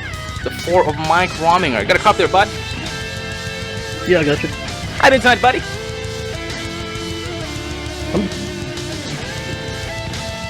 Well, Mike, tonight you did put on quite the fight against the 97 of Nate Triteau and the 07 of Tyler Sifford. Those last couple of laps. That's what was on your mind those last couple of laps. Do you think you had what it took to get around those guys if you had a few more laps to go? I think the 5 and the 97 was a class of the field there. They just could pull away on a long run. Me and Tyler battled all race. Yeah, me and him were more close together there in times. So yeah, we had fun. Oh, 10-4, Mike. Yeah, Mike, you guys did put on quite the great show out there. It was a very, very tough track to get around. Just like most drivers would interview, they talked about how the tire was bad and how turn 4 was not your friend. And for Sam, how turn 2 was their worst enemy. But Mike, did everything go as planned tonight? Or do you think things could have gone better? Yeah, I could have ran better. But, you know, I mean, I just wanted to get a good, solid finish so I could get into this chase, you know, if I couldn't win, you know. Oh, absolutely, Mike, but you did put on a great show regardless. You did start all the way back there in 8th place and finished in 3rd place, gaining 5 spots overall. And well, Mike, before we let you go, any final words you'd like to give? I'd like to thank my sponsors, Haas Automation, and my teammates at Alliance Racing Group. And congratulations to Alan for the win. Well, once again, we do congratulate you on your 3rd place finish tonight. We do look forward to seeing you after next week at Michigan, bud. Okay, thank you. Well, ladies and gentlemen, that was the 3rd place driver, the 4 of Mike Rominger. But behind him, in front of him, is the 97 of Nate Triteau. You got a cop there, bud? Yeah, 10-4. Well, Nate, you did start on the pole tonight. At one point, you went all the way to the back and was still able to get back up front in only a few laps. And you did it actually twice. Well, tell us, how the heck were you able to, actually, let's start with what happened for you to go to the back? You know, that caution flag came out and we were all came down pit road, and I tried just getting that little bit extra off of pit road and sped, so I had to go to the back there. But it was just trying to get that little bit and beat them all off pit road. Oh, 10-4, I am sorry to hear about that, but you are still able to go through the field and still come out with the top 2 finish tonight. And do you think you could have done anything differently those last couple of laps there, Nate? Because you were battling the 07 of Sifford and the 4 of Rominger, and you were catching up to the 5 of Elwood by the looks of it. Yeah, I mean, I was going to try and play strategy. I thought we were all going to pit after that short little run, but Alan and bunch of those guys stayed out, so I knew I wasn't going to beat half of them on pit road, so I just took 4 tires and hoped for the best. But if I had stayed out, it'd have definitely been fun racing with Alan. Oh, 10-4, Nate. Hey, Nate, what would you say contributed to, what do you think was the best factor that played towards your success tonight, bud? Just coaching. Jake Nichols up in the team speak helped me out a lot, just keeping me calm. And there was one point where my computer froze up and out of turn 4, and I thought he was all gone, but calmed me back down and kept me smooth sailing right there. Oh, copy that. I am glad to hear that. Despite everything you went through tonight, you were like speeding and going all the way to the back. You were still able to come out in second place, going through the field about 2 to 3 times. And in the long run, it did pay off, you coming out in second place. And Nate, before we let you go, any final words or shout-outs that you'd like to give? Thanks everybody out there for watching. Thanks for you guys for broadcasting. Xtreme Motorsports 99 for putting on these great races. Good win, Alan. It was a lot of fun racing out there with those guys. Well, Nate, we do congratulate you on your second place finish, and we look forward to seeing you again after next week at Michigan, bud. Thank you very much. Well, ladies and gentlemen, that was the 97 of Nate Trito, but in front of him, tonight's race winner, the man of the night, the man of the hour, the 5 of Alan Elwood. How are you doing tonight, buddy? Oh, doing pretty good right now. Absolutely, I can only imagine. And Alan, tonight you did seem to dominate the whole entire race, leading the most laps. You were up front. Well, just by your experience tonight, buddy, because by the looks of it, it was as good gets. Yeah, tonight took a lot of patience. Long green run means lap cars, pit strategy, you name it, they're pretty much with it tonight. So just play your cards right. Luckily, didn't quite have enough time for Nate to catch me there at the end because I know he was faster on those newer tires. So caught the caution there at the right time, and it looked like it played out in our favor. Oh, 10-4. And Alan, on that first green flag pit stops you guys had, you did decide to stay out the longest. You actually ran your tank dry with 63 laps, so everybody else had gone down pit road.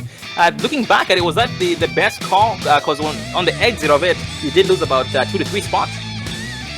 Yeah, I figured I'd get past, seeing that those guys went in a little early, but I figured the gap that I had built, if they had gone around me, that I would have fresh enough tires I'd be able to hopefully get around them pretty quick, barring any cautions, and that was the one thing I was worried about, was a caution coming out in the middle of that run, but luckily it didn't. We were able to get around them, lead some more laps, and kind of play the strategy in our favor at the end. Oh, by the sounds of it, that was a very, very good strategy since the caution did not come out, and it did pay off because within 2 to 3 laps of them being ahead of you, you were able to get around them and take the race lead back and put a lot of cars, actually the whole entire field, a lap down before those green flag pit stops had kicked in. And Alan, what should we expect from you after next week at Michigan, buddy? Well, we've had a pretty strong car all year, so I'm hoping we can do the same as we did the night next week.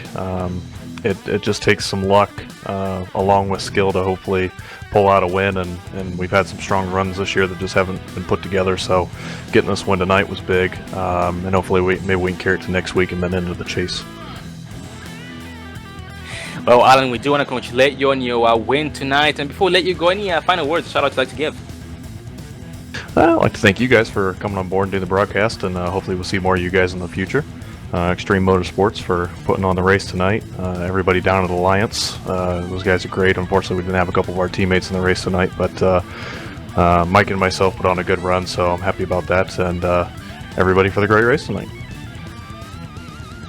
We do thank you for the kind words, Alan. Once again, congratulations on your win tonight of starting back there in 6th position, gaining 5 spots overall. We do look forward to seeing you again after next week at Michigan, but have a good night.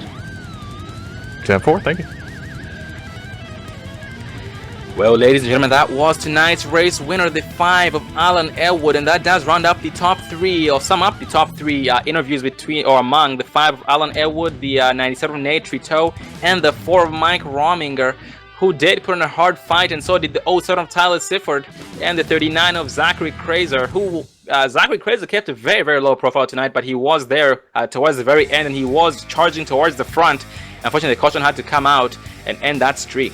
And David, had been an amazing race. We did see a lot of green flag pit stops. They did separate the men from the boys. They did spread out the field. They did put a lot of drivers a lap down, but in the long run, they did really put on a very, very good show. Oh, most definitely, Sean. It was a great show here brought on by the Xtreme Motorsports 99.com guys. They definitely did a good job here for such a tough track. As you said, we saw some long green flag runs. We saw some green flag pit stops. So it's been a fun and great evening.